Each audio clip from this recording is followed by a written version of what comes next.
રાજકોટમાં ભાજપ કાર્યકર્તાની દાદાગીરી બાદ ધારાસભ્ય દર્શિતા શાહ આવ્યા બચાવમાં. કાર્યકર્તાઓએ નિયમનું ઉલ્લંઘન ન કર્યાનો દાવો.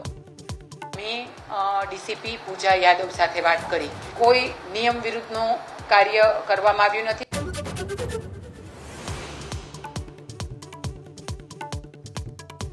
અગ્નિવીરોને રાજ્યમાં એસઆરપી સહિતની ભરતીમાં પ્રાધાન્ય મુદ્દે ગૃહ રાજ્યમંત્રીનું તાપીમાં મોટું નિવેદન. કહ્યું, આગામી સમયમાં બહાર પાડવામાં આવશે જીઆર.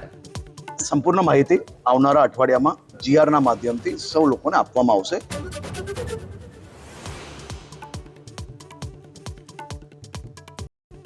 સુદર્શન બ્રિજ પર ગાબડાને લઈ એનએચએઆઈના એન્જિનિયરની સ્પષ્ટતા. બોલ્યા, બ્રિજ પરનું લેયર ઘસારાથી ડેમેજ થયું, સ્ટ્રક્ચરને કોઈ નુકસાન નહીં.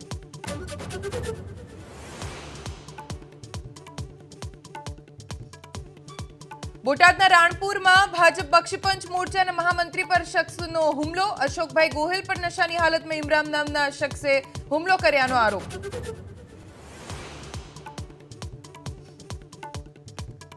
દિલ્હીમાં નીતિ આયોગની બેઠક અધવચ્ચેથી છોડી બહાર નીકળ્યા મુખ્યમંત્રી મમતા બેનર્જી. બેઠકમાં માઇક બંધ અને કેન્દ્ર પર બંગાળ સાથે ભેદભાવનો લગાવ્યો આરોપ.